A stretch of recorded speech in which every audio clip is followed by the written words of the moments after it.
एक रात मेरा दिल चाह रहा था कि कोई मेरी प्यास बुझाए, लेकिन मेरी ज़िंदगी में ऐसा कोई नहीं था। फिर मैंने हाथ से काम चलाया और सो गया। रात के 3 बजे मेरी आँख खुली तो मैंने सोचा कि जाकर छत पर देखता हूँ, कहीं मेरी बहन और मेरा कज़न साथ आपस में कुछ कर तो नहीं रहे। फिर वही हुआ जो मैं सोच रहा था। मैं दबे पाँव छत पर पहुँचा। छत पर हमारी एक टूटी हुई चारपाई पड़ी थी। मैं छुप कर झाँक कर देखा तो मेरी बहन चारपाई पर लेटी हुई थी और साथ उसके साथ खेल रहा था। ये रात का वक्त था। मैंने सोचा कि मैं वीडियो बनाऊं ताकि बाद में ये मेरे काम आ सके। मैंने अपने मोबाइल का कैमरा ऑन किया तो वीडियो धुंधली आ रही थी क्योंकि हमारी छत पर इतनी रोशनी नहीं थी। फिर मैं इन दोनों को काफ़ी देर तक देखता रहा। इधर से मेरा शेर भी जागा हुआ था और वो भी दीवार में टकरे मार रहा था। फिर जैसे ही वो लोग फारिग होने के लगे तो मैं एकदम ऊपर आ गया। मेरी बहन ने मुझे देखा तो वो एकदम घबरा गई और अपना सब कुछ समेटने लगी, साथ भी वहाँ से भागने गया। मैंने कहा, साथ रुक जाओ, रात काफ़ी है, घर में शोर होगा, अम्मी अब्बू जाग जाएंगे और यहीं पता है कि असद गुस्से का तेज़ है। साथ रुक गया और साथ मेरी बहन दोनों मेरी मिन्नतें करने लगी और मेरे पाँव पड़ गए। मेरी बहन के कहने लगी, भाई तुम्हें खुदा का वास्ता है किसी को मत बताना, और साथ भी एक तीर से दो शिकार करना चाहता था। मेरे दिमाग में एक आइडिया आया है कि क्यों ना मैं साथ की बहन सारा को, जो कोई बहुत खूबसूरत थी, उसके लिए साथ को ब्लैकमेल करूं।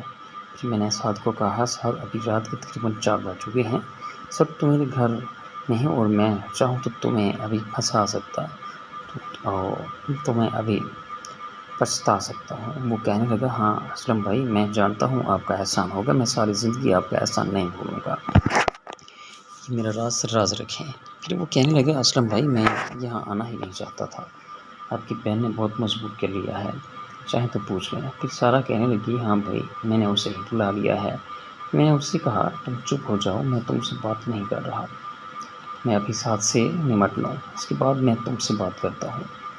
पहले तो इन दोनों को मैंने खूब डराया। मैंने कहा, ये हो जाएगा, वो हो जाएगा। वो दोनों बहुत ज़्यादा डर गए। फिर मैंने कहा, सारा तुम रुको, मैं साथ को थोड़ा सा साइड पर ले गया। मैंने कहा, साथ मेरी बात सुन, मेरे दिमाग में एक आइडिया है, अगर तुम मान जाओ तो तुम्हारा काम भी होता रहेगा और मेरा भी। वो कहने लगा, क्या मतलब असलम भाई, आप क्या कहना चाह रहे हैं, खेल खुल कर बोलें। फिर मैंने कहा कि मैं सीधी बात करता हूँ, घुमा फिरा कर बात करनी मुझे नहीं आती। तुम्हारी जो बहन है सारा, मैं उसे पसंद करता हूँ, तुम मेरी सेटिंग उससे करवा दो और तुम्हारा जब दिल चाहे, बल्कि मैं खुद तुम्हारी मदद करूँगा, सारा से मिलते रहना। फिर वो कहने लगा, असलम भाई, वो मेरी बहन है, मैं उसे ऐसे कैसे कह सकता हूँ, आप तो उससे सोचें। मैंने कहा, हाँ मुझे पता है वो तुम्हारी बहन है, मैं कौन सा तुम्हें कह रहा हूँ कि उसको यहाँ ले आओ, बस मेरे लिए सेटिंग करवा दो, वो मेरे लिए रास्ता आसान कर दो, बाकी काम मैं खुद कर लूँगा।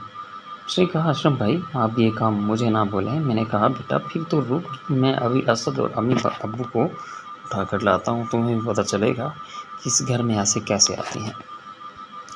पहले बहुत डरा हुआ था, फिर वो मान गया। कहने लगा, अच्छा अच्छा ठीक है अशरफ भाई, मुझे एक दिन सोचने का मौका दें, खुद आपको बताऊँगा। मेरे पास भी इसके अलावा कोई ऑप्शन नहीं था।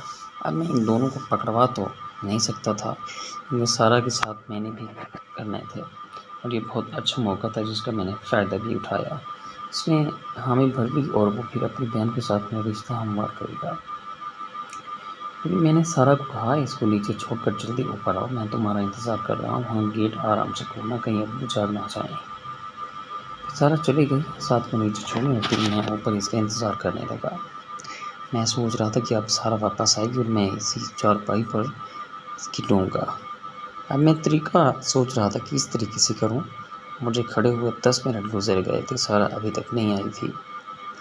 मैं परेशान हुआ कि सारा क्यों नहीं आई। मैंने कहा, अच्छा 10 मिनट मज़ीद इंतज़ार करता हूँ, क्योंकि वो घबराई हुई थी, शायद रिलैक्स होने के लिए नीचे बैठ गई हो। लेकिन मैं आधा घंटा खड़ा रहा, वो नहीं आई। मैं समझ गया था सारा ने मेरे साथ गेम की है, वो आएगी भी नहीं। मुझे शायद गुस्सा आ रहा था। सारा ये, पहले तो मैंने सोचा कि जाकर उसको गई है, लेकिन मैं आधा घंटा खड़ा रहा, वो नहीं आई। मैं समझ गया था कि सारा ने मेरे साथ गेम की है, वो आएगी भी नहीं। मुझे शदीद गुस्सा आ रहा था। पहले तो मैंने सोचा कि जाकर इसको अभी जो है वो जारी है, नेक्स्ट पार्ट नेक्स्ट वीडियो में।